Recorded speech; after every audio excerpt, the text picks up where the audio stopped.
Merhaba örgü severler. Örgü Defterim YouTube kanalıma hoş geldiniz. Bugünkü videomuzda bu görmüş olduğunuz minik cüzdanlardan yapacağız. Bunlara kartvizit koyabilirsiniz. Kağıt para koyabilirsiniz. Şöyle göstereyim. Değişik modellerde yaptım, denedim. Şu modelden yapacağız bugün. Şöyle çıt çıtlı açılıyor. İçine böyle kredi kartlarınızı, kimliklerinizi koyabileceğiniz, çantanızda derli toplu olması sağlayacağız mini bir cüzdan. Şimdi modelin yapımına geçelim. Modelimiz için ilk önce malzemelerimizi söyleyelim. Malzememiz için bir tane şurada görmüş olduğunuz çıt çıttan.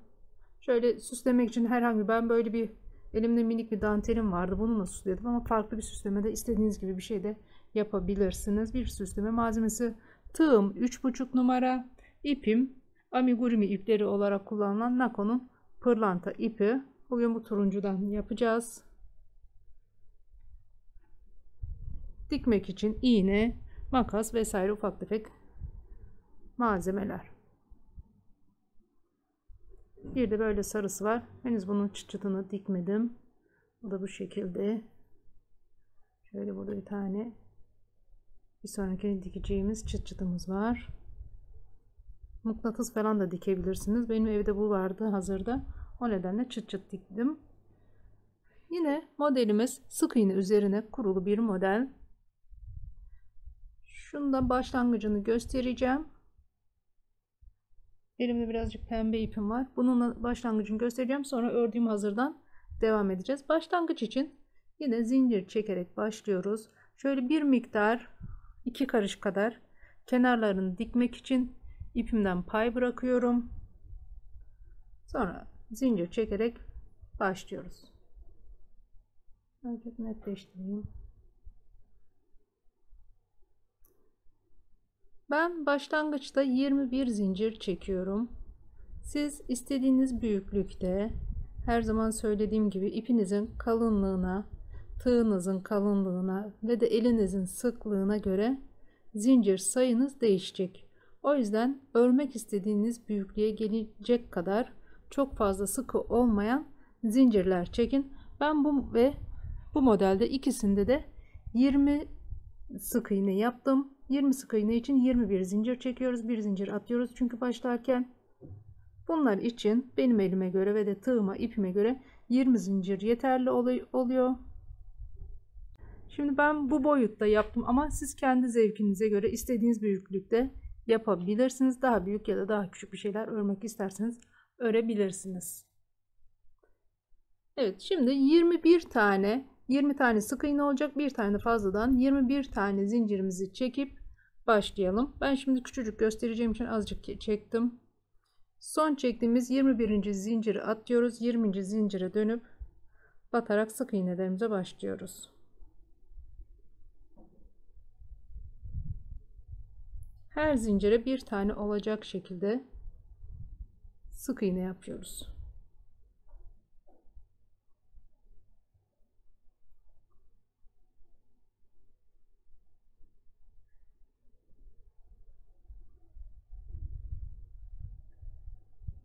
Şimdi başlangıçta biraz ipimizi uzunca bıraktık. Dediğim gibi bunu dikmede kullanacağız. Bitişte de öyle biraz fazlaca bırakacağız.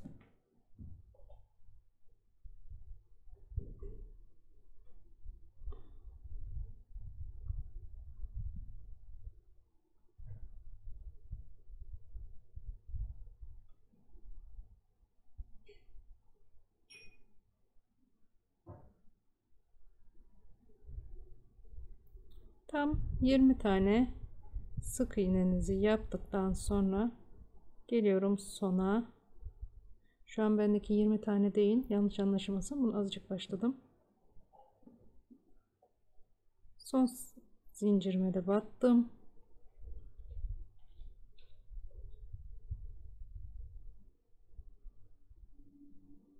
Bir zincir çekiyorum, örgümü çeviriyorum. Sonra başlangıç şöyle arkadaki şu arada görünen boşluklara sık iğne yapıyorum. Zincir çektim, örgümü çevirdim. Birinciden başlıyorum. Bakın şu zincirin dibindeki ilk boşluktan başlıyorum. Bir tane buraya. Ondan sonra bir sonrakine bütün boşluklara batıyorum.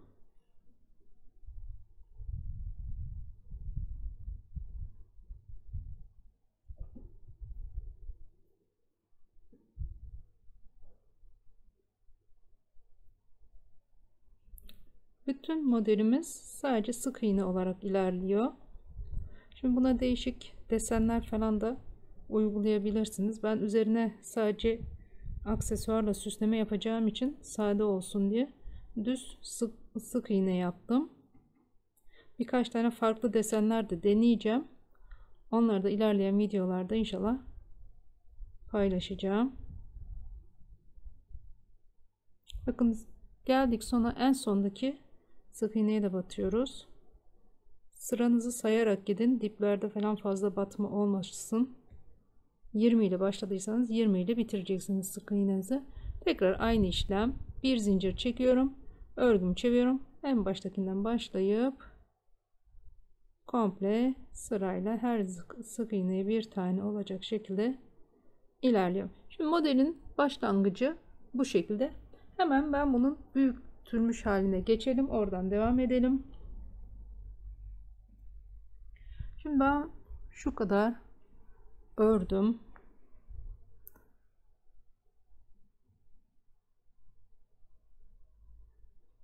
Yani yaklaşık öreceğimiz boyutun 4 misli kadar. Çünkü bunu katlayacağız. 4 misli. O yüzden 4 misli örüyorum. Şöyle ince uzun bir parça ördüm. Yine şurada dikme payını bırakıp ipimi kesiyorum. Şöyle içinden geçirip düğmeleyeyim, sökülmesin. Evet. Ördüğümüz bu kadar. Ben şimdi kendi sayılarımı vereyim.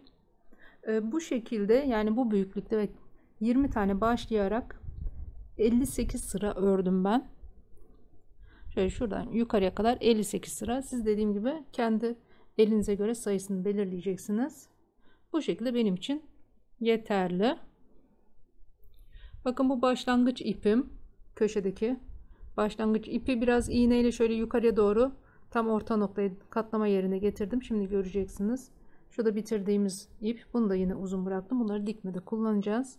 Şimdi tam 7 tane, pardon 7 demin, 14 sıradan itibaren şöyle katlıyorum. Bunu bu şekilde katlıyorum. Geleceğim karşı tarafı da böyle katlayacağım. Siz bunu sıra sayılarını kendiniz güzelce ayarlayın. Modelimiz bu şekilde olacak. Şu ortada 2 sıramız orta boşlukta kat payı olarak kalacak. Sonra bu şekilde katlanınca çantamız bitmiş olacak. Şimdi hemen yanını dikmeye geçelim. Hatta şöyle ayraçlarla tutturacağım. Tam net görmeniz için.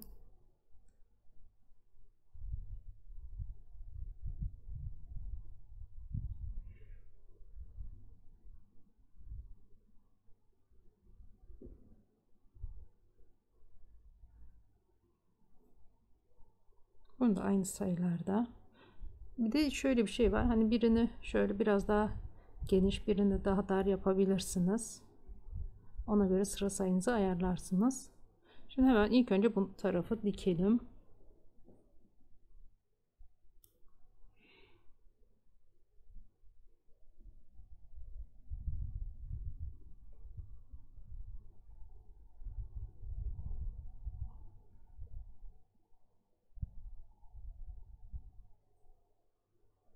Kenarından dikişimiz fazla belli olmayacak şekilde dikiyoruz.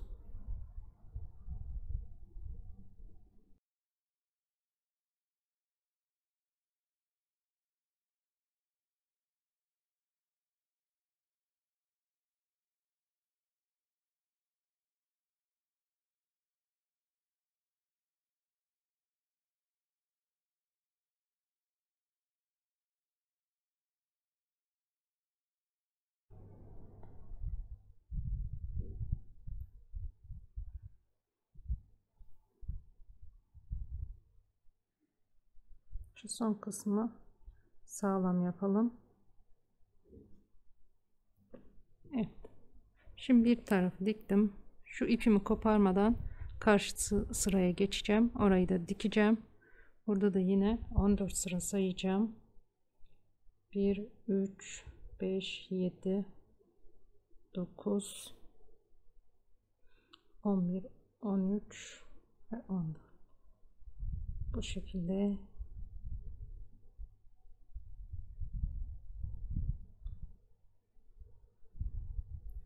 bu tarafı güzelce ölçtüm, katladım. İpimi biraz yukarıya kaydırıyorum. Şu ara boşluğu atlatıyorum yani.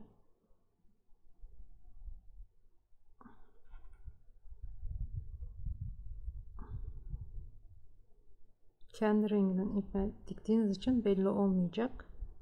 İpi böyle kaydırmalar yaparak fazla düğüm yapmadan örgünüzü bitirebilirsiniz.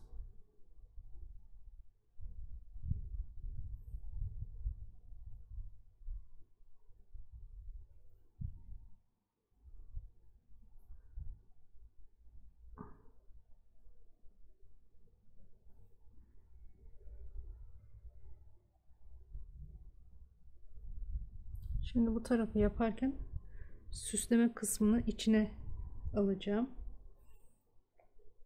Şöyle küçük piston var. Bunu şöyle kapalı olduğu zaman düşünün.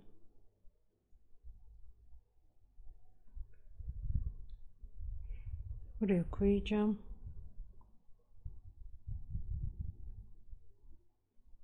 Şu ikisini. Arada bunu dikeceğim ki şu ek payı içeride kalsın. Şöyle içeri aldım.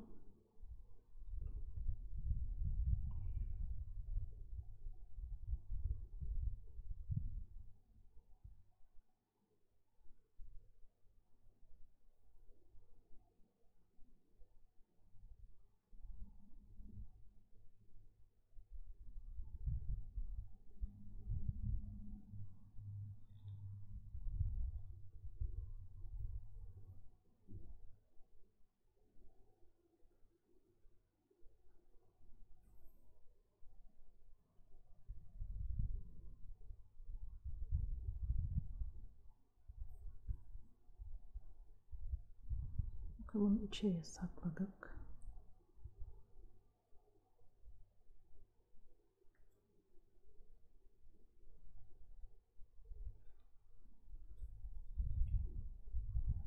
Burada dikişimiz bitti. Bir tarafta ipimizi düğüm ediyoruz. Düğüm ettikten sonra ipi içeriye alıyorum.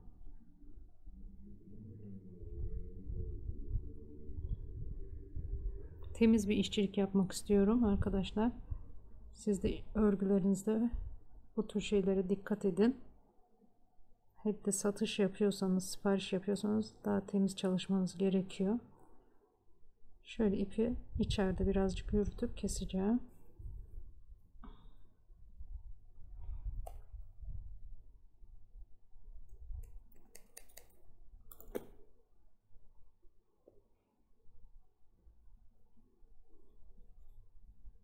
Evet, şimdi bir tarafı ördüm. Şimdi aynı işlemi bu tarafa da yapacağım.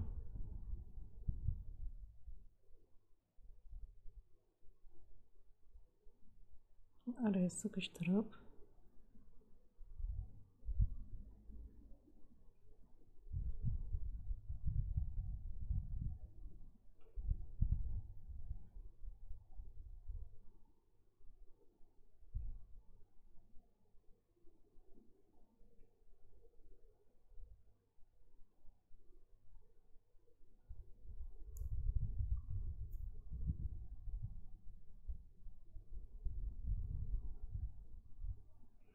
yine tek seferde dikmek için ilk önce ipi biraz şöyle şu köşeye kaydıracağım iğneyle. Düğüm olmaması için kenarından çok çekmeyin, şöyle esnetin yere, çekme yapmasın.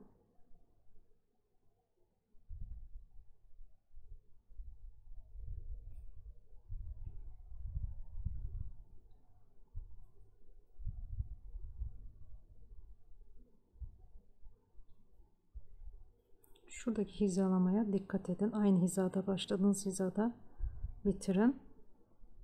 Şuraya tutturdum.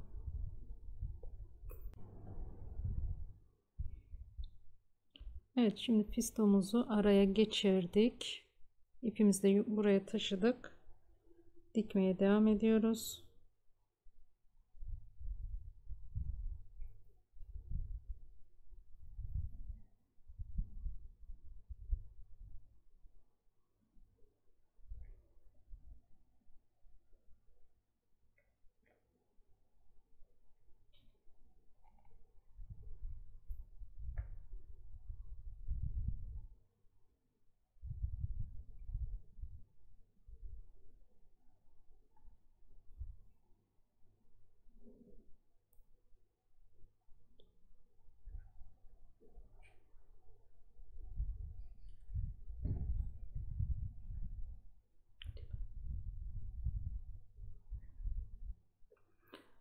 Dikişimiz bu şekilde komple tamamlayıp gelelim.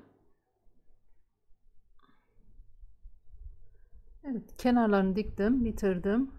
Bakın bu şekilde oldu. Çantamız hazır. Şimdi çıt çıtını dikeceğim. Cüzdanımızdan alalım çıt çıtımızı. Bakın bunu da böyle iki renkli çalıştım. Yani bu ön kapak kısma gelecek yerde beyaz ip de ekledim. 2 sıra beyaz, 2 sıra sarı gittim. Bunu da bu şekilde bir değişik tasarladım. Hem bu sarı ipim biraz azdı, yetmeyecek gibiydi. Ona takviye olsun diye. Şimdi geldik çıt çıtımızı şöyle tam ortasına ayarlıyoruz.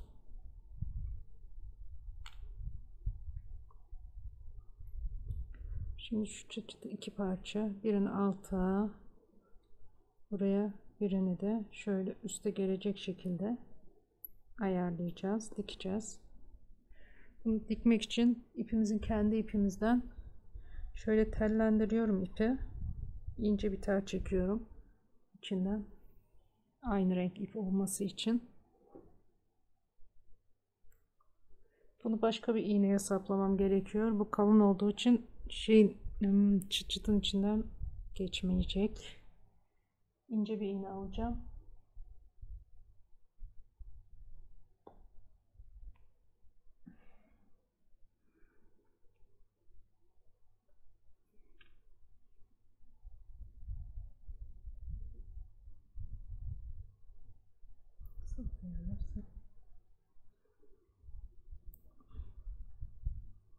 İğnemi sapladım, ipime düğüm ediyorum. Şöyle uca ve de tam ortaya gelecek şekilde çıt çıtım ayarlıyorum. Göz kararı ayarladım.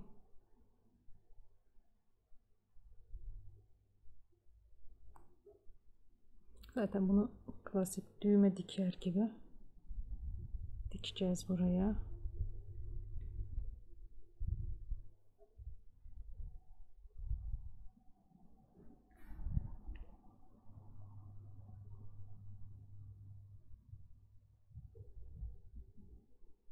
Şimdi benim elimde siyah, hazırda siyah çıt çıtım vardı. Kendi renginden çıt çıt bulabilirseniz ya da hazır mıknatıslı toka çıt çıtları var. Öyle bir şey de dikebilirsiniz. Artık kendi imkanlarınıza göre değişir.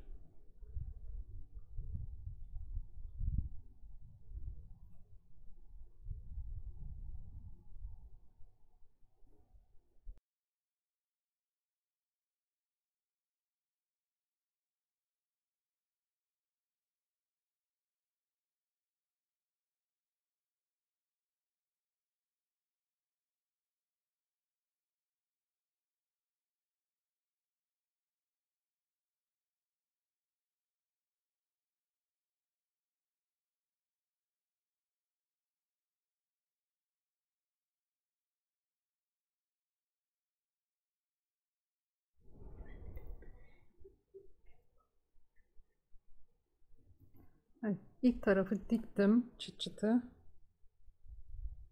Düğme diker gibi dikiyoruz. Bunda bir şey yok. Arkasına ipini saklıyorum. Doğru yere ayarlamak önemli. Tam ortasına denk gelecek şekilde. Birinin altı, birinin üstte dikiyoruz. İpimi içinde saklıyorum.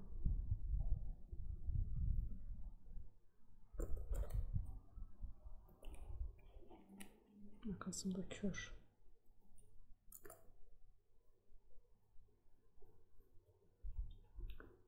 Evet, bunu bu tarafa diktik. Şimdi şu ucu böyle, bunu da tam karşısına hizalayıp bunu buraya dikelim.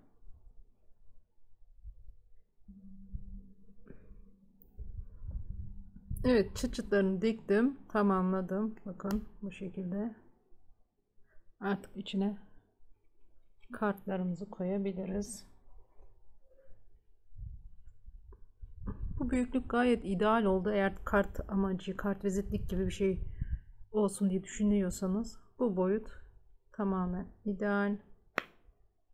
Bakın bu şekilde